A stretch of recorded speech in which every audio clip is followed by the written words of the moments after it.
Hello ನಮಸ್ಕಾರ ಎಲ್ರಿಗೂ welcome to my YouTube channel. ಇವತ್ತು ಗೌರಿ ಹಬ್ಬ. ಎಲ್ಲರಿಗೂ ಗೌರಿ ಹಬ್ಬದ ಶುಭಾಶಯಗಳು. ನಾನು ಗೌರಿ ಹಬ್ಬದಲ್ಲಿ ಏನು ಸೆಲೆಬ್ರೇಟ್ ಮಾಡಲ್ಲ. ನಾವು ಅಂದರೆ ನಾರ್ಮಲಾಗಿ ಮನೇಲಿ ಪೂಜೆ ಮಾಡ್ಕೊತೀವಿ ಅಷ್ಟೇ. ಗಣೇಶ ಹಬ್ಬ ದಿನ ನಾವು ಸೆಲೆಬ್ರೇಟ್ ಅಂತ ಮಾಡೋದು. ಅಂದರೆ ಮನೇಲಿ ಹಬ್ಬದ ಅಡುಗೆ ಮಾಡಿರ್ತೀವಿ ಮತ್ತು ಮನೇಲಿ ನಾರ್ಮಲಾಗಿ ಪೂಜೆ ಮಾಡ್ಕೊತೀವಿ. ಆಮೇಲೆ ನಾಗರ ಕಲ್ಲ ಹತ್ರ ಹೋಗ್ಬಿಟ್ಟು ಬಂದು ತೆನೆ ಹರ್ಕೊಂಡು ಬರ್ತೀವಿ, ಆ ಥರ ಇರುತ್ತೆ. ಮತ್ತು ಮನೆಗೆ ಬಂದು ಹಬ್ಬದ ಊಟ ಮಾಡೋದು, ಆ ಥರ ಗಣೇಶನ ಹಬ್ಬ ಇರುತ್ತೆ. ಅದು ಲಾಗ್ ಮಾಡ್ತೀನಿ ನಾನು ಈ ವರ್ಷ. ನಾನು ಚಿಕ್ಕ ವಯಸ್ಸಿಂದ ನನ್ನ ಗೌರಿ ಗಣೇಶ ಹಬ್ಬ ಹೇಗಿತ್ತು ಅಂತ ಸ್ವಲ್ಪ ಹೇಳ್ತೀನಿ. ನಾನು ಚಿಕ್ಕ ವಯಸ್ಸಿಂದ ಅಂದರೆ ನಾನು 6ನೇ ಕ್ಲಾಸ್ 5ನೇ ಕ್ಲಾಸ್ ಇದ್ದಾಗಿಂದ ನಮ್ಮಣ್ಣ ಗಣೇಶ ಕೂರಿಸ್ತಿದ್ದ. ನಮಗೆ ಆ ಏಜಿನ ಗಣೇಶ ಹಬ್ಬ ಅಂದರೆ ತುಂಬ ಇಷ್ಟ. ಮನೇಲೇನು ಕೆಲಸ ಅಂತೂ ಏನೂ ಮಾಡ್ತಾ ಇರಲಿಲ್ಲ. ನಾನು ಬೆಳಗ್ಗೆ ಆಯಿತು ಒಂದು 3 ದಿನ 5 ದಿನ ಆ ಥರ ಕೂರಿಸ್ತಿದ್ದ. ಅದಕ್ಕೆ ಬೆಳಗ್ಗೆ ಆಯಿತು ಅಂದರೆ ಗಣೇಶ ಎಲ್ಲಿ ಕೂರಿಸಿರ್ತಾರೆ ನಮ್ಮ ಮನೆ ಹತ್ರ, ಅಕ್ಕಪಕ್ಕದ ಮನೆ ಹತ್ರನೇ ಕೂರಿಸ್ತಿದ್ದು.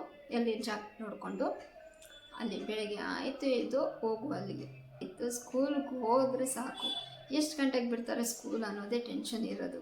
ಸ್ಕೂಲ್ ಬಿಟ್ಟಿದ ತಕ್ಷಣ ಬಾ, ಮತ್ತೆ ಫ್ರೆಶಪ್ ಆಗು, ಮತ್ತೆ ಹೋಗು ಅಲ್ಲಿಗೆ. ಅದೇ ಥರ 3 ದಿವಸ ಇಲ್ಲಾಂದ್ರೆ 5 ದಿವಸ ಆ ಥರ ಚೆನ್ನಾಗಿ ಎಂಜಾಯ್ ಮಾಡ್ತಿದ್ವಿ. ನಾನು ಮದುವೆ ಆದಮೇಲೆ 2 ವರ್ಷ ನಾವು ಗಣೇಶ ಕೂರಿಸಿದ್ವಿ. ಅಂದರೆ ಊರಲ್ಲಿ ಮದುವೆ ಮುಂಚೆ 1 ವರ್ಷ ಆಗಿತ್ತು. ಅಂದರೆ ನಮ್ಮ ಆಂಟಿ ಮಕ್ಕಳು ಬಂದು ಬೆಂಗಳೂರಿಂದ ಬಂದು ಇಲ್ಲಿ ಗಣೇಶ ಕೂರಿಸ್ತಿದ್ರು ನಮ್ಮ ಅಮ್ಮನ ಮನೆ ಹತ್ರ. ಅವ್ರದ್ದು ಅಮ್ಮನ ಮನೆ ಬಣ್ಣಳ್ಳಿನೇ. ಬಂದು ಅಲ್ಲಿ ಕೂರಿಸ್ತಿದ್ರು. ನಾವು ಅಲ್ಲಿ 3 ವರ್ಷ ಮಾಡಿದ್ವಿ. ಲಾಸ್ಟ್ ಇಯರ್ಗೆ 3 ವರ್ಷ ಆಯಿತು. ಲಾಸ್ಟ್ ಇಯರು ಪರವಾಗಿಲ್ಲ, ಗ್ರ್ಯಾಂಡಾಗೆ ಮಾಡಿ ಮುಗಿಸಿದ್ವಿ. ಈ ಇಯರು ಮಾಡೋಕ್ಕಾಗಿಲ್ಲ. ನೆಕ್ಸ್ಟ್ ಇಯರ್ ಎಲ್ಲರಿಗೂ ಕೆಲಸ ಸಿಕ್ಕಿ ಒಳ್ಳೆ ಸಂಪಾದನೆ ಕೊಟ್ಟು ಆ ಗಣೇಶ ಮಾಡೋಣ ಅಂತ. ಮತ್ತು ಹಬ್ಬ ಅಂತ ಅಂದರೆ ಆಲ್ಮೋಸ್ಟ್ ಹೆಣ್ಮಕ್ಳಿಗೆ ಅರ್ಧ ಅಡುಗೆ ಮನೆಯಲ್ಲೇ ಟೈಮ್ ಸ್ಪೆಂಡ್ ಆಗಿಬಿಡುತ್ತೆ, ಹಬ್ಬದ ಅಡುಗೆ ಮಾಡಿಕೊಂಡೆ.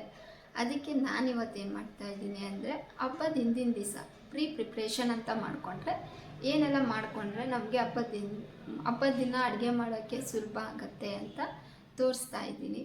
ಫಸ್ಟ್ ಏನು ಮಾಡಬೇಕು ಅಂದರೆ ಏನು ನಾವು ಅಡುಗೆ ಮಾಡಬೇಕು ಅಂತ ಅಂದ್ಕೊಂಡಿದ್ದೀವಿ, ಹಬ್ಬದ ಅಡುಗೆ ಏನೇನು ಮಾಡಬೇಕು ರೆಸಿಪೀಸ್ ಅಂದ್ಕೊಂಡಿದ್ದೀವಿ, ಅದನ್ನ ಫಸ್ಟು ಲಿಸ್ಟ್ ಮಾಡಿಟ್ಕೊಬಿಟ್ರೆ ಅರ್ಧ ಟೆನ್ಷನ್ ಕಡಿಮೆ ಆಗಿಬಿಡುತ್ತೆ. ಅಲ್ಲೇ ಏನು ಮಾಡಬೇಕು ಅಂತ ಐಡಿಯಾ ಇದ್ದರೆ ಮಾಡೋಕ್ಕೆ ತುಂಬಾ ಈಸಿ ಇರುತ್ತೆ. ಅದಕ್ಕೆ ಫಸ್ಟು ಲಿಸ್ಟ್ ಹಾಕೋಬೇಕು ಏನು ಮಾಡಬೇಕು ಅಂತ. ಆ ಥರ ನಂದೊಂದು ಆಲ್ರೆಡಿ ಲಿಸ್ಟ್ ಆಗಿದೆ. ನಾರ್ಮಲಾಗಿ ನಾವಿರೋದು ಇಬ್ಬರೇ ಆಗಿರೋದ್ರಿಂದ ನಮ್ಮಿಬ್ರಿಗೆ ಏನು ಬೇಕು ಅಷ್ಟು ನಾನು ಲಿಸ್ಟ್ ಮಾಡಿ ಇಟ್ಕೊಂಡಿದ್ದೀನಿ. ನೀವು ಅಷ್ಟೇ ಹಾಗೆಯೇ ನಿಮಗೇನು ನಿಮ್ಮ ಮನೆಗೆ ಬೇಕೋ ಆ ಥರ ಲಿಸ್ಟ್ ಇಟ್ಕೊಂಡು ಮಾಡಿಕೊಂಡ್ರೆ ತುಂಬ ಈಸಿ ಆಗುತ್ತೆ. ಹಿಂದಿನ ದಿವಸನೇ ಆಲ್ಮೋಸ್ಟ್ ಪ್ರಿಪ್ರೇಷನ್ ಅಂತ ಮಾಡ್ಕೊಂಡ್ಬಿಟ್ರೆ ನಿಮ್ಗೆ ತುಂಬ ಅಂದರೆ ತುಂಬಾ ಈಸಿ ಆಗಿಬಿಡುತ್ತೆ. ಹಬ್ಬದ ದಿನ ಅಂದರೆ ಟೆನ್ಷನ್ ಇರುತ್ತೆ, ಅಡುಗೆ ಮಾಡಬೇಕು, ಇದಾಗ ಎಲ್ಲೂ ಪೂಜೆದು ಮಾಡಬೇಕು ಅನ್ನೋದೊಂದು. ಆಮೇಲೆ ಕೆಲಸ ಮಾಡ್ದೇ ಹಬ್ಬ ಕಳೆದೋಗ್ಬಿಟ್ಟಿರುತ್ತೆ. ಫ್ರೀಯಾಗಿ ಎಂಜಾಯ್ ಮಾಡೋಕ್ಕಂತೂ ಟೈಮ್ ಸಿಗೋಲ್ಲ. ಆ ಟೈಮು ಮಾಡ್ಕೊಬೇಕು ಅಂದರೆ ಹಿಂದಿನ ದಿವಸನೇ ಪ್ರಿಪ್ರೇಷನ್ ಮಾಡ್ಕೋಬೇಕು. ಒಂದಷ್ಟು ಲಿಸ್ಟ್ ಮಾಡ್ಕೊಂಡಿರ್ತೀವಿ ಫಸ್ಟ್ ಅಡುಗೆಗೆ. ಅದಕ್ಕೆ ಹಿಂದಿನ ದಿವಸ ಏನು ಮಾಡ್ಕೋಬೋದು ಪ್ರಿಪ್ರೇಷನ್ ಅದನ್ನೆಲ್ಲ ಮಾಡಿಟ್ಕೋಬೋದು. ಅದಕ್ಕೆ ಆ ಥರ ನಾನು ಇವಾಗ ಏನು ಮಾಡ್ತೀನಿ ಅಂತ ಅದನ್ನು ತೋರಿಸ್ತೀನಿ ಈ ಲಾಗಲ್ಲಿ. ನಾನು ಹಿಂದಿನ ದಿವಸನೇ ಏನೆಲ್ಲ ಪ್ರಿಪ್ರೇಷನ್ ಮಾಡ್ಕೊತೀನಿ ಅಂತ. ಕಂಪ್ಲೀಟಾಗಿ ನನ್ನ ವಿಡಿಯೋ ನೋಡಿ ಈ ವಿಡಿಯೋ ಇಷ್ಟ ಆಗಿದ್ದರೆ ಲೈಕ್ ಕೊಡಿ, ಹಾಗೆ ನನ್ನ ಚಾನಲ್ಗೆ ಸಬ್ಸ್ಕ್ರೈಬ್ ಮಾಡಿ ಪ್ಲೀಸ್. ಇವಾಗ ನಾನು ಸ್ಟಾರ್ಟ್ ಮಾಡಿರೋದು, ಸೊ ಸಬ್ಸ್ಕ್ರೈಬ್ ಮಾಡಿದಷ್ಟು ನನಗೂ ಖುಷಿನೂ ಆಗುತ್ತೆ ಮತ್ತು ಮುಂದೆ ಮಾಡೋಕ್ಕೆ ಇಂಟ್ರೆಸ್ಟು ಕೂಡ ಇರುತ್ತೆ. ಪ್ಲೀಸ್ ಸಬ್ಸ್ಕ್ರೈಬ್ ಮಾಡಿ. ಫಸ್ಟ್ ನಾನಿಲ್ಲಿ ಕಾಯಿನ ಬಿಡಿಸ್ಕೊಂಡು ಕಟ್ ಮಾಡ್ಕೊತಾ ಇದ್ದೀನಿ. ನನಗೆ ಕಾಯಿನ ತುರಿಯೋದು ಅಂದರೆ ಕೂತ್ಕೊಂಡು ಬೇಜಾರು. ಅದಕ್ಕೆ ನಾನು ಯಾವಾಗೂ ಅಷ್ಟೇ ಹೀಗೆ ಕಾಯಿನ ಬಿಡಿಸ್ಕೊಂಡು ಸಣ್ಣದಾಗಿ ಕಟ್ ಮಾಡಿಕೊಂಡು ಗ್ರೈಂಡ್ ಮಾಡ್ಕೊಬಿಡ್ತೀನಿ. ಕಡುಬಿಗೆ ಮತ್ತು ನಾಳೆ ಅಡುಗೆಗೆ ಎಲ್ಲದಕ್ಕೂ ಸೇರಿ ಒಂದೇ ಸತಿ ಗ್ರೈಂಡ್ ಮಾಡಿಟ್ಕೊತಾ ಇದ್ದೀನಿ. ಇದರಲ್ಲಿ ಅರ್ಧದಷ್ಟು ಕಾಯಿನ ನಾನು ಕಡುಬಿಗೆ ಹಾಕ್ಕೊತಾ ಇದ್ದೀನಿ.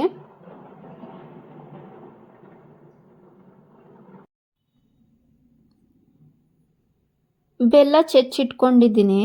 ಇದೆಲ್ಲ ಯೂಸ್ ಮಾಡಲ್ಲ, ಒಂದೇ ಸತಿ ಎಲ್ಲ ಚೆಚ್ಚಿಟ್ಕೊಂಡಿದ್ದೀನಿ ಅಷ್ಟೇ, ಮುಂದಕ್ಕೆ ನನಗೂ ಯೂಸ್ ಆಗುತ್ತೆ ಅಂತ. ಫಸ್ಟು ಕಡ್ ಮಾಡ್ಕೊಳ್ಳೋಣ ಅಂತ ಇದರಲ್ಲಿ 1 ಲೋಟದಷ್ಟು ಬೆಲ್ಲ ತೊಗೊಂಡಿದ್ದೀನಿ ಕಡುಬಿಗೆ. ಹಾಗೆ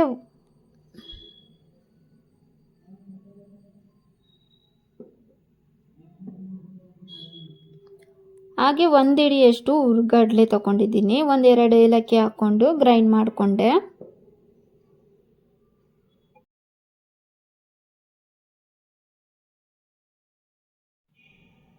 ಇವಾಗ 1 ಲೋಟ ಬೆಲ್ಲ ಹಾಕ್ಕೊಂಡು ನಾನು ಯಾವ ಬೆಲ್ಲ ತೊಗೊಂಡಿದ್ದೀನಲ್ಲ ಲೋಟ ಅದರಲ್ಲೇ 1/4 ಭಾಗದಷ್ಟು ನೀರು ಹಾಕ್ಕೊಂಡಿದ್ದೀನಿ.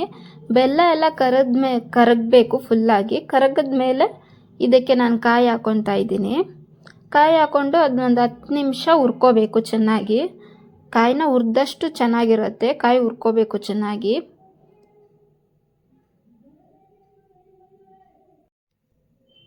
ಇಲ್ಲಿ ಗಣೇಶ ಕೂರಿಸಿರೋದ್ರಿಂದ ಹೊರಗಡೆ ವಾಯ್ಸು ಜಾಸ್ತಿ ಇರ್ಬೋದು, ಸ್ವಲ್ಪ ಅಡ್ಜಸ್ಟ್ ಮಾಡ್ಕೊಳ್ಳಿ.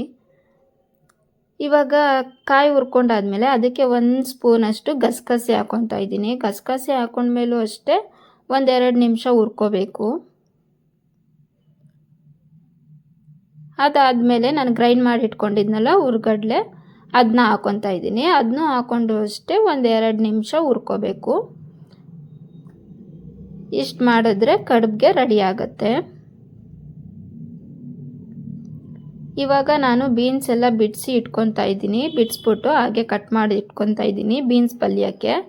ಎಲ್ಲ ಕಟ್ ಮಾಡಾದ್ಮೇಲೆ ಅದನ್ನ ಒಂದು ಬಾಕ್ಸ್ಗೆ ಹಾಕ್ಬಿಟ್ಟು ಫ್ರಿಜ್ಗೆ ಎತ್ತಿಟ್ಬಿಡ್ತೀನಿ.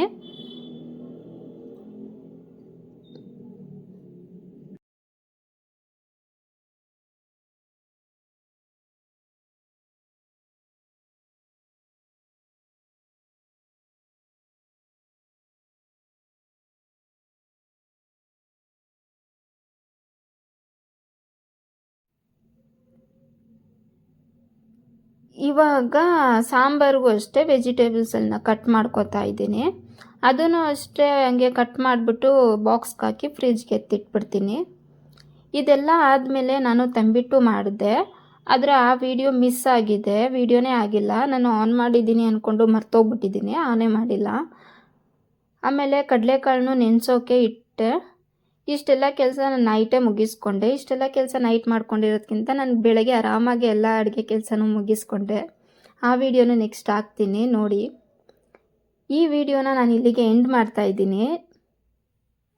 ನೆಕ್ಸ್ಟ್ ವಿಡಿಯೋದಲ್ಲಿ ಹಬ್ಬದ ವ್ಲಾಗು, ಅಡುಗೆದು ಎಲ್ಲ ಹಾಕ್ತೀನಿ ನೋಡಿ. Thank you.